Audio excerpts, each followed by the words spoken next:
नमस्कार, दिन भर की बड़ी खबरों में आपका स्वागत है। मैं हूं दामिनी। इस बुलेटिन में आज बात होगी वैक्सीन के सवाल पर घिरती मोदी सरकार की, पप्पू यादव को लेकर जेडीयू में हुई बगावत की, बात करेंगे लालू यादव के केंद्र सरकार पर तंज की, जानेंगे कि 2024 के लिए किसान नेता राकेश टिकैत ने क्या की भविष्यवाणी, और बुलेटिन के आखिर में बात बिगड़ी अर्थव्यवस्था के लिए जिम्मेदार मोदी सरकार की। लेकिन तमाम बड़ी खबरों से पहले एक नजर सुर्खियों पर।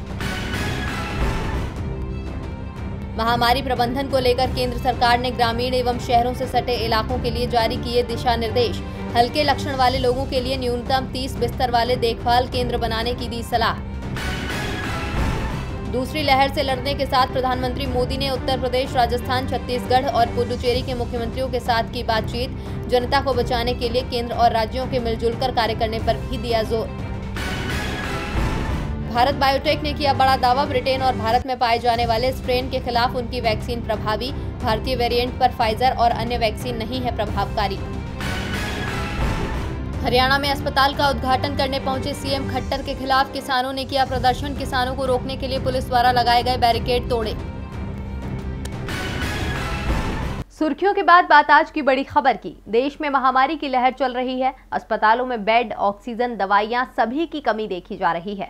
राहत की उम्मीद दिखाई इस साल के शुरू में आई वैक्सीनों ने। वैज्ञानिक और स्वास्थ्य विशेषज्ञ साफ कर चुके हैं, महामारी का इस समय एक ही इलाज है और वो है वैक्सीनेशन। देश में अब तक 2 वैक्सीन लगाई जा रही हैं, लेकिन इसकी भी कमी दिख रही है। ऊपर से मोदी सरकार ने करोड़ों वैक्सीन विदेश भेज दी। सरकार से सवाल पूछे गए तो जवाब नहीं मिला। जब पोस्टर लगाए गए तो कार्रवाई हो गई। जी हां, दिल्ली में वैक्सीन विदेश भेजने को लेकर सरकार से सवाल पूछा गया तो 2 दर्जन से ज्यादा लोगों को गिरफ्तार कर लिया गया। लेकिन सरकार की यह कार्रवाई अब उसी पर भारी पड़ती दिख रही है। दिल्ली में कल अचानक कई स्थानों पर पोस्टर दिखाई देने लगे, जिसमें मोदी सरकार से पूछा गया था कि मोदी जी, हमारे बच्चों की वैक्सीन को विदेश क्यों भेज दिया। सवाल सीधे सीधे प्रधानमंत्री से पूछा जा रहा था, लेकिन जवाब मिलने की जगह पुलिस ने मामला दर्ज कर लिया। 2 दर्जन से ज्यादा लोगों को अब तक गिरफ्तार भी किया जा चुका है। इसे लेकर देश में राजनीति तेज हो गई है, क्योंकि सरकार से सवाल पूछना भी गुनाह है। दिल्ली में सड़क किनारे चिपकाए गए ये पोस्टर अब सोशल मीडिया पर सुर्खियां बन चुके हैं। कांग्रेस के लगभग सभी नेताओं ने अपने सोशल मीडिया अकाउंट का प्रोफाइल पिक्चर बदलकर इस पोस्टर को लगा दिया है। कांग्रेस नेता राहुल गांधी ने अपने ट्विटर हैंडल से दिल्ली में लगे पोस्टर को साझा करते हुए लिखा, मुझे भी गिरफ्तार करो। मोदी जी, हमारे बच्चों की वैक्सीन को विदेश क्यों भेज दिया। इस मुद्दे पर राहुल गांधी को अपनी बहन और पार्टी महासचिव प्रियंका गांधी का भी समर्थन मिला है। पीएम मोदी से सवाल करने वाले पोस्टर मामले में हुई गिरफ्तारी को लेकर प्रियंका गांधी ने भी अनोखे तरीके से अपना विरोध दर्ज कराया है। प्रियंका गांधी ने इस पोस्टर को ही अपना ट्विटर हैंडल का प्रोफाइल फोटो बना लिया है। इसके बाद कांग्रेस के लगभग सभी नेताओं ने इस पोस्टर को ट्विटर हैंडल का प्रोफाइल फोटो बना लिया। कांग्रेस के सभी संगठनों की प्रोफाइल पिक्चर भी आज बदल दी गई है। कांग्रेस का रुख साफ है कि मोदी सरकार को इस बात का जवाब देना ही होगा कि जब देश को वैक्सीन की जरूरत थी तो इसे विदेश क्यों भेज दिया गया। सरकार पर सवाल उठाओगे तो गिरफ्तारी हो सकती है। दिल्ली में मोदी सरकार से सवाल पूछने वाले जेल भेजे जा रहे हैं, तो बिहार में भी सरकार से सवाल पूछने वालों पर कार्रवाई हो रही है। बीजेपी सांसद के घर खड़ी एम्बुलेंस का खुलासा करने पर पप्पू यादव को परेशान किया जा रहा है। उन्हें गिरफ्तार किया गया, लेकिन इस मामले में बिहार सरकार बुरी तरह से फंस गई है। एनडीए में शामिल सभी दलों के नेता पप्पू की गिरफ्तारी को गलत बता रहे हैं। जेडीयू में तो बगावत होती दिख रही है। पार्टी विधायक के बाद अब सांसद भी पप्पू के समर्थन में आते दिख रहे हैं। देखिए रिपोर्ट। पप्पू यादव की गिरफ्तारी के बाद से ही बिहार का सियासी पारा चढ़ा हुआ है। विपक्ष तो पहले से ही पप्पू यादव की गिरफ्तारी का विरोध कर रहा है। जेडीयू के अंदर भी पप्पू के समर्थन में बगावत की स्थिति बनती दिख रही है। सत्ताधारी एनडीए के अधिकांश नेता मान रहे हैं कि पप्पू यादव पर कार्रवाई कर विपक्ष को बड़ा मुद्दा सौंप दिया गया है। कई विधायक तो पप्पू का खुलकर समर्थन कर रहे हैं और अब सांसद भी पप्पू के समर्थन में बोलने लगे हैं। भागलपुर से जेडीयू सांसद अजय मंडल ने तो पप्पू यादव की गिरफ्तारी को लेकर बिहार पुलिस के दावे पर ही सवाल उठा दिया। उन्होंने पप्पू यादव के राजीव प्रताप रूढ़ी के घर छापेमार कार्रवाई के तरीके पर जरूर ऐतराज जताते हुए कहा कि पप्पू को अगर रूढ़ी के घर छापेमारी की कार्रवाई करनी ही थी तो पूरी कानूनी प्रक्रिया के तहत करनी थी, लेकिन उनकी गिरफ्तारी तो पूरी तरह से गलत है। जेडीयू सांसद ने कहा कि आज सभी लोग कह रहे हैं और मैं भी इस बात का समर्थन करता हूं कि एम्बुलेंस के बारे में बोलना पप्पू यादव को भारी पड़ गया है। उनकी गिरफ्तारी की कहानी पुलिस कुछ भी बता रही हो, लेकिन ये सभी को पता है कि पप्पू की गिरफ्तारी एम्बुलेंस मामले के चलते ही हुई है। पप्पू यादव ने इतना भी गलत नहीं किया था कि उन्हें जेल भेज दिया जाए। वो तो जनता के सेवक हैं, जनता की सेवा के लिए एम्बुलेंस मामले को उजागर किया था। फिर भी यदि पुलिस दावा कर रही है कि उसने पप्पू यादव को 32 साल पुराने मामले में गिरफ्तार किया है, तो ये सिस्टम ही दोषी है। गिरफ्तार करने वाले पदाधिकारी भी दोषी हैं, थाना भी दोषी है जिन्होंने इतने पुराने केस को पेंडिंग में रखा था। यदि पप्पू की गिरफ्तारी होनी थी तो पहले ही उन्हें गिरफ्तार कर लेना चाहिए था। जेडीयू सांसद ने पप्पू यादव की गिरफ्तारी को पूरी तरह से गलत बताते हुए कहा कि अगर पुलिस इसी तरह से कार्रवाई करे तो उन्हें भी गिरफ्तार कर सकती है, लेकिन पुलिस में इतनी हिम्मत नहीं है। अजय मंडल ने कहा, मैं भी दूध का धुला नहीं हूं, मैं कई केसों में संलिप्त था, लेकिन मुझे बगैर कुछ जानकारी के गिरफ्तार कर लीजिएगा क्या? पप्पू यादव जनता की सेवा में लगे रहते हैं, वो तो भाग भी नहीं रहे थे। यकीन मानिए पप्पू यादव की गिरफ्तारी पूरी तरह से राजनीति से प्रेरित है। दरअसल पप्पू यादव अपने समर्थकों के साथ सारण पहुंचे थे, जहां उन्होंने राजीव प्रताप रूडी के आवास में खड़ी 2 दर्जन से ज्यादा एम्बुलेंस का वीडियो बनाकर सार्वजनिक कर दिया था। रूडी के घर पर दर्जनों एम्बुलेंस खड़ी थी और बिहार में लोग एम्बुलेंस के लिए दर दर भटक रहे थे। पप्पू यादव न्यायिक हिरासत में अस्पताल में भर्ती हैं। उन्हें जेल भेजने के फैसले के बाद से ही एनडीए सरकार मुश्किल में बनी हुई है। दूसरी ओर लालू यादव अब जेल से बाहर आ चुके हैं और वो केंद्र सरकार से लेकर यूपी और बिहार की नाकामी को लगातार सामने ला रहे हैं। गंगा नदी में मिलते मानव शरीर को लेकर लालू यादव ने एक बार फिर केंद्र पर तंज कसा है और लोगों से अपील भी की है। तो क्या अपील की है लालू यादव ने, देखिए रिपोर्ट। संक्रमण की लहर को लेकर विशेषज्ञ भले ही दावा कर रहे हों कि इसका पीक आ चुका है, अब मामले घटना शुरू हो गए हैं, लेकिन अभी भी रोज मिलने वाले मामलों की संख्या 3 लाख से ज्यादा बनी हुई है। जान गंवाने वालों की संख्या में तो कमी आती हुई भी नहीं दिख रही है। यूपी बिहार में गंगा सहित तमाम नदियों में संक्रमण के कारण जान गंवाने वाले लोगों के शरीर या तो पानी में तैरते दिख रहे हैं या नदियों के किनारे दफन किए जा रहे हैं। इसे लेकर आरजेडी प्रमुख लालू यादव ने ट्वीट करते हुए केंद्र और यूपी बिहार की सरकारों पर निशाना साधा है। लालू यादव ने कहा कि गंगा मैया की गोद में जान गंवाने वालों का अंबार लगना बेहद चिंताजनक और शर्मनाक है। किसकी लापरवाही से ये सब हो रहा है? यूपी बिहार के बेटों, अपनी जीवनदायिनी गंगा मां को बचाओ। दूसरे ट्वीट में लालू ने कहा कि ये सरकार बस 2 ही काम दिल लगाकर कर रही है। पहला, जनता की उम्मीदें और सपने उजाड़ रही है। दूसरा, अपनी जिम्मेदारियों से पल्ला झाड़ रही है। इससे पहले लालू यादव ने सरकार पर निशाना साधते हुए कहा कि 2000 से ज्यादा लोगों के शरीर गंगा में बह रहे हैं। इतनी गरीबी है कि लोग अपने परिजनों का अंतिम संस्कार भी धार्मिक परंपरा के अनुसार नहीं कर पा रहे हैं। लकड़ी और कफन खरीदने के पैसे नहीं है, इसीलिए गंगा जी में या तो बहा दे रहे हैं या दफन कर दे रहे हैं। सरकार मदद तो नहीं कर रही है। लगता है कि उनका कथित नीति आयोग सरकारी संपत्ति के एवज में इस पर भी कोई निजीकरण की योजना बनाने में व्यस्त होगा। सरकार बस कमाई की सोच रही है।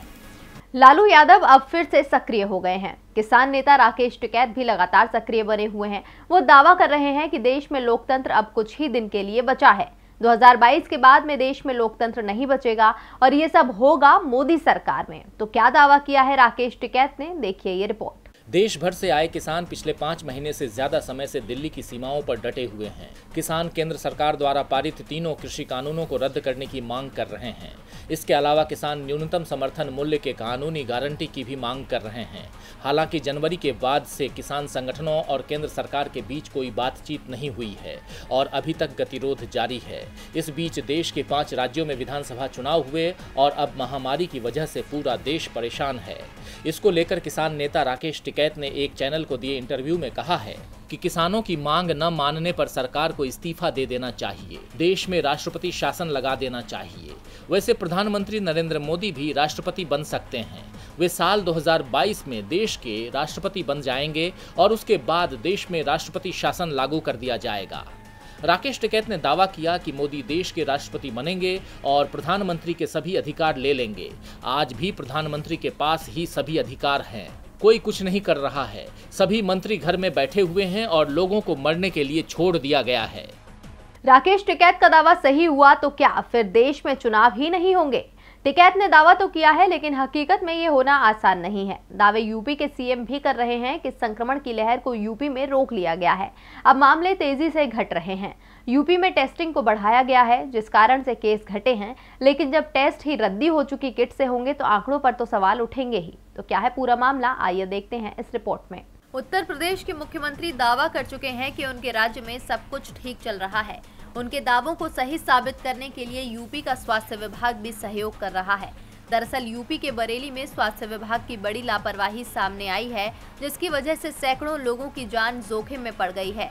पिछले दिनों मेडिकल कॉरपोरेशन से मिली एंटीजन किट के रद्दी साबित होने के बावजूद उससे करीब 10,000 लोगों के टेस्ट कर डाले। किट कोई परिणाम नहीं बता सकी, लेकिन हंगामा होने के डर से ज्यादातर संदिग्ध संक्रमितों को नेगेटिव बताकर लौटा दिया गया था। हालांकि इस मामले में ACMO डॉक्टर रंजन गौतम ने सफाई दी है।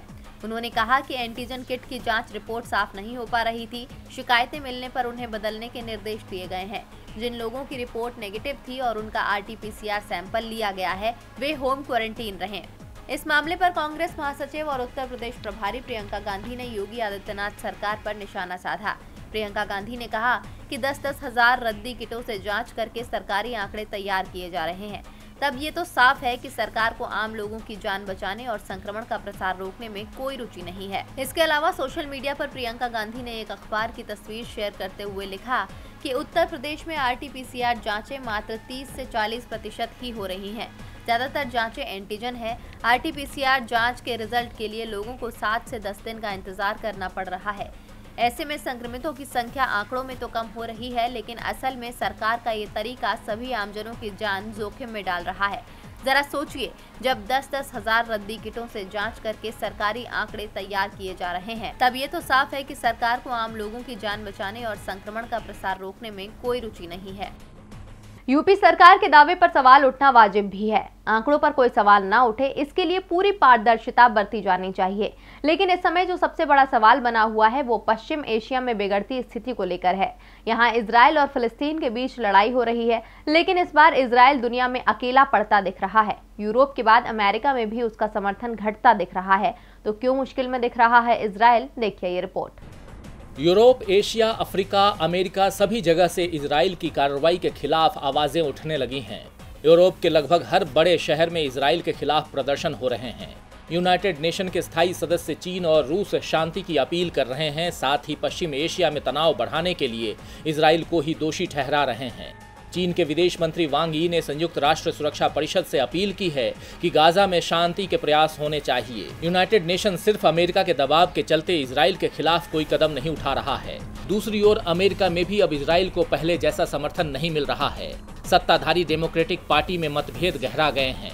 राष्ट्रपति जो बाइडेन जहां इजराइल का समर्थन कर रहे हैं और लगातार इजराइल की कार्रवाई के समर्थन में बयान दे रहे हैं, तो पार्टी के वरिष्ठ नेता बर्नी सैंडर्स खुलकर फिलिस्तीन का पक्ष ले रहे हैं। पार्टी में प्रोग्रेसिव गुट के नेता सैंडर्स ने कहा, अगर अमेरिका विश्व मंच पर मानव अधिकारों के पक्ष में विश्वसनीय आवाज बनना चाहता है तो उसे मानव अधिकार के अंतर्राष्ट्रीय मानकों का हर जगह समर्थन करना चाहिए, उस जगह पर भी जहां ऐसा करना राजनीतिक रूप से मुश्किल हो।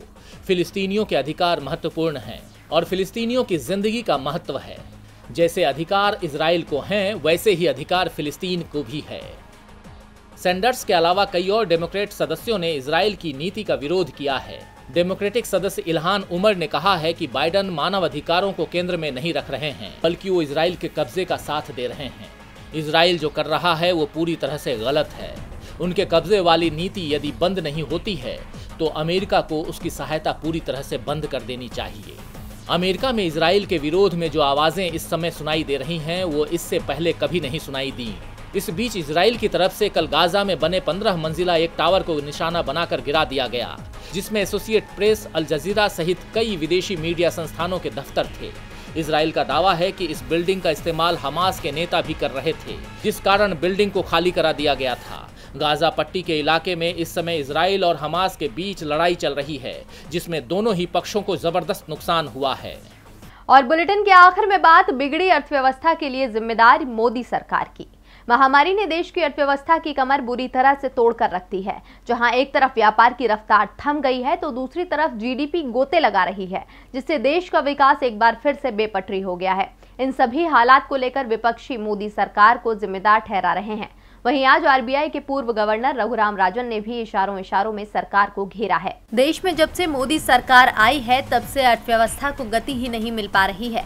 सरकार के कई फैसलों ने विकास की रफ्तार को रोकने का काम किया है और अब रही सही कसर महामारी ने पूरी कर दी है।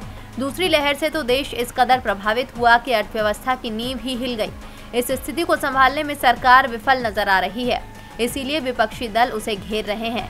वहीं अब आरबीआई के पूर्व गवर्नर रघुराम राजन ने भी सरकार की खामियां गिनाई हैं। उन्होंने कहा कि आजादी के बाद महामारी देश की शायद सबसे बड़ी चुनौती है। जब महामारी पहली बार आई तो पूर्णबंदी की वजह से चुनौती आर्थिक थी, लेकिन अब चुनौती आर्थिक और व्यक्तिगत दोनों ही है और जैसे हम आगे बढ़ेंगे तो इसमें एक सामाजिक तत्व भी होगा।